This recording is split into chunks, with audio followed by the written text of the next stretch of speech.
ó ṣẹlẹ̀ o Chief Imam ìlú Ògbómọ̀ṣọ́ Imam Yunus Tọ́lẹ́à wọ́n ti finally bẹ ọba Ghandi ọba Ṣàngó tó Ògbómọ̀ṣọ́ wípé kán dákun kán má bínú kán jèbùrẹ́ àwọn olùgbẹ́bẹ̀ ó lágbára o lẹ́yìn gbogbo gbàsgbòs tó ti lọ lọ́tún lọ́sì tí kálukú ti yọ̀rọ̀ sí ọba Ṣàngó tó Ògbómọ̀ṣọ́ lára lórí ọ̀rọ̀ fàǹfà tó ń lọ láàrin Chief Imam àti àwọn ìdílé Àyílára nínú fọ́nrán yìí ẹ tún gbọ́ bí Chief Imam bí wọ́n ṣe bẹ̀bẹ̀ lọ́wọ́ ọba Ghandi tí wọ́n bẹ ọba Ghandi pé kọ́ba Ghandi ò dákun kán má bínú kódà wọ́n tẹ̀ tún ṣàdúrà fún ọba Ghandi gan pẹ̀lú nínú fọ́nrán yìí ó ní agbára ẹ̀yin èèyàn jájìjọ wò fúnrán yìí kẹ́ gbọ́ bí ẹ̀bẹ̀ náà ṣe lọ kẹ́ wá máa bá mi fòpínìyàn ti yín nípa pé ǹjọ́ yẹ kí ọba Ghandi kan ṣàforíjì kan fọwọ́ wọnú lórí ọ̀rọ̀ yìí àbí ojú wo lẹ́yìn náà tún fi wò ẹ máa sọ opinion ti yín sí comment ẹ má gbàgbé láti máa bá mi follow DigiNaija online TV lórí Facebook lórí YouTube ẹ máa bá mi subscribe ẹ máa bá mi like ẹ máa bá mi share video kó máa lọ káàkiri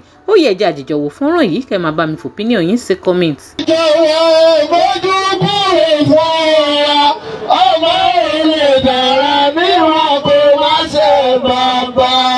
Torí bẹ́ẹ̀ gbogbo wa bàbá wa kábíyèsí mo fẹ́ tọrọ yọ̀ǹda lọ́dọ̀ yìí torí pé ààfin yín la wà. Bẹ́ẹ̀ni. Pé mo fẹ́ tọrọ yọ̀ǹda lọ́dọ̀ yín pé gbogbo wa lápapọ̀ bá a ti jókòó yìí ẹ̀yin nìkan la yọ̀ǹda àtó lórí.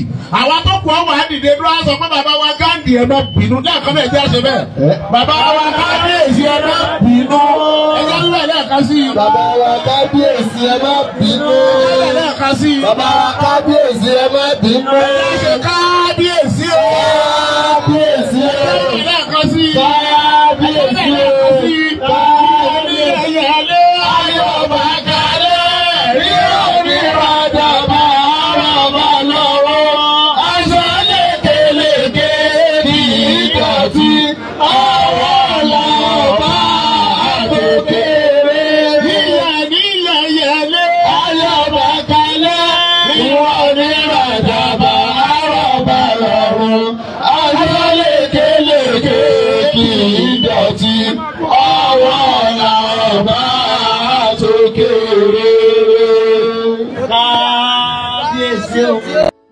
Ó lágbára ọ̀rọ̀ lẹ́gbọ́ yìí o ohun ẹ̀bẹ̀ lẹ́rí tí Chief Imam ìlú Ògbómọ̀ṣọ́ tí wọ́n ti fi ránṣẹ́ sí ọba Ghandi yìí ṣé ó yẹ kó ọba Ghandi ó gbẹ̀bẹ̀ wọn àbí báwo àti pàápàá ṣẹ́yìn èèyàn náà gbà wípé Chief Imam wọ́n ti realize mistake wọn àbí báwo ojú wo lẹ fi wo ọ̀rọ̀ yìí ẹ máa bá mi sọ opinion ti yín sí comment ẹ má gbàgbé láti máa bá mi follow DigiNaija online TV lórí Facebook link tó wà ní comment section fídíò máa gbé yín tààrà lórí Facebook page wa lórí YouTube ẹ máa bá mi tẹ subscribe button tó wà lábẹ́ fídíò ẹ máa like and share kó máa lọ káàkiri ká tó pàdé láyọ̀ àtẹ̀láfíà ẹ ṣeun.